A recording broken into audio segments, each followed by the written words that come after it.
د تازه میوو سوداګر او پلورونکي وایي هیواد کې د تازه میوو د حاصلاتو وخت رسیدلو سره د ډول ډول میوو زرګونه ټنه بازار ته راوتلي چې باید خلک هم د نورو هیوادونو له وارداتي میوو پر ځای وطني هغه واخلي. د کال دې فصل کې وطني هندواڼې، خټکي، مڼې، انګور، ناک، آلوبالو او د نورو میوو حاصلات پخیږي او تر بازارونو رسیږي. د تازه میوو سوداګر وایي وطني میوې تازه، خوندورې او ارزانه دي چې د هیوادوالو لپاره اقتصادي پریوزي. د دوی په وینا د وطني تازه میوو کیفیت هم له نورو وارداتي میوو څخه ښه دی. مردم در میوه وطنی علاقه زیادتر است چون اینا طبیعی است. میوه افغانستان طبیعی است و بسیار کیفیت بالا داره.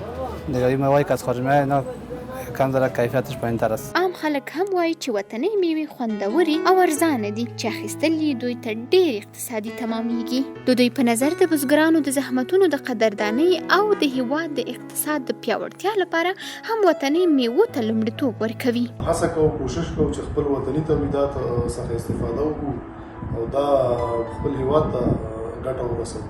زما د ټولو هیوادوالو څخه هیله دا ده چې خپل داخلي تولیدات څخه ګټه واخلي.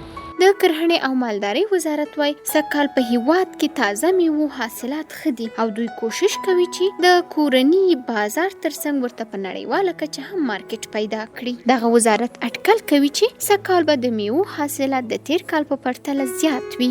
میزان تولید میوه‌جات سال گذشته حدود 25% افزایش نسبت به سال 97 نشان میداد. انتظار ما است که در سال جاری هم میزان تولید انواع میوه ها به شمول گیلاس، شفتالو، زردالو، سیب، انار، انگور و سایر میوه ها نسبت به سالهای گذشته بیشتر شود. د یادونې ده چې د ځینو راپورونو پر بنسټ د پاکستان هیواد څخه راواردېدونکي امونه او کیلې د کیمیاوي موادو په واسطه پخیږي چې خوراکي ډاکټران د روغتیا لپاره مضر ګڼي. په وروستیو کلونو کې له وطني تولیداتو سره د خلکو مینه او علاقه څو چنده زیاته شوي او د نورو هیوادونو د توکو پر بنسټ د خپل وطن تولید څو چنده غوره او ښه ګڼي.